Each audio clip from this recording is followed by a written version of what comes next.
10వ తారీఖు 7వ నెల 2025 మీకు తెలుసు కదండి. గురు పౌర్ణమి. ఆ రోజు గురు పౌర్ణమి. ఆ రోజు ఒక అద్భుతమైనటువంటి విషయాలు మీకు కొన్ని తెలియజేస్తాను చూడండి. మరి పౌర్ణమి, పూర్ణిమ, చంద్రుడు, చంద్రునికి సంబంధించిన నంబర్ 2. అయితే ఈ చంద్రుడు ఎక్కడున్నాడు ఇప్పుడు ప్రెజెంటు? గురు పూర్ణిమ రోజు ఎక్కడ తన స్థానం ఎక్కడుంటాడు? చంద్రుడు ప్రతి 2.5 రోజులకు ఒకసారి ఒక రాశి మారుతూ ఉంటాడు. అలా ఇప్పుడు ప్రెజెంట్ ధనుసు రాశిలో ఉన్నాడండి గురు పూర్ణిమ రోజు. అంటే ఒక విధంగా చెప్పాలంటే 1000 రెట్ల శక్తి కలగబోతుంది ధనుసు రాశి వారికి. ఆల్రెడీ ఇక్కడ ధనుసు రాశి వారికి అర్ధాష్టమ శని అనేది కూడా ఉంది. మీకు తెలుసా? అయితే ఈ అర్ధాష్టమ శని ప్రభావం తగ్గిపోయింది. ఈ గురు పూర్ణిమ నిజంగా 8వ తారీఖు 7వ నెల 2025లో శని వక్రగతిలోకి వచ్చాడు.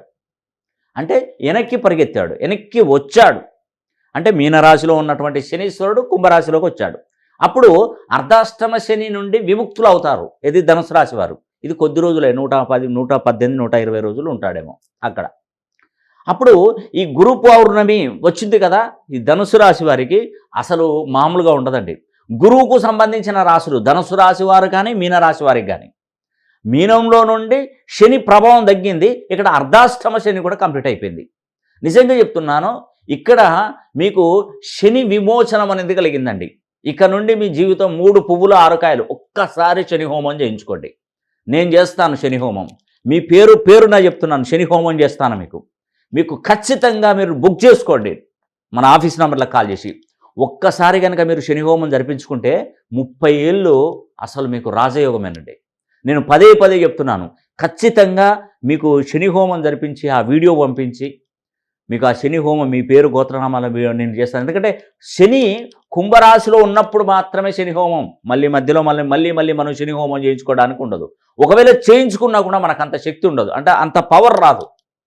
నేను పదే చెప్తున్నానండి, ఒక్కసారైనా మీరు మన ఆఫీస్ నెంబర్లకు కాల్ చేయండి. శని హోమానికి మీరు కట్టించండి. మీనరాశి వారు, ధనుస్సు రాశి వారు. అదేవిధంగా ఇక్కడ మనకు గమనించండి, కర్కాటక రాశి వారికి వ్యయంలోకి వచ్చాడు గురువు. ఆ కర్కాటక రాశి వారు కూడా తప్పకుండా శని హోమం చేయించుకోవాలి. ఎందుకంటే వీరికి అర్ధాష్టమ శని అనేది కూడా, అష్టమ శని అనేది కూడా గత సంవత్సరం ఉగాదిలోపు అష్టమ శని ఉంది, దాని నుండి విముక్తులయ్యారు. కానీ ఇప్పుడు ఈ 3 రాశులు, ఒకటి కర్కాటక రాశి, ధనుస్సు, మీన, ఈ 3 రాశులు శని హోమం జరిపించుకోవడం ద్వారా 1000 రెట్ల శక్తి పెరుగుతుంది.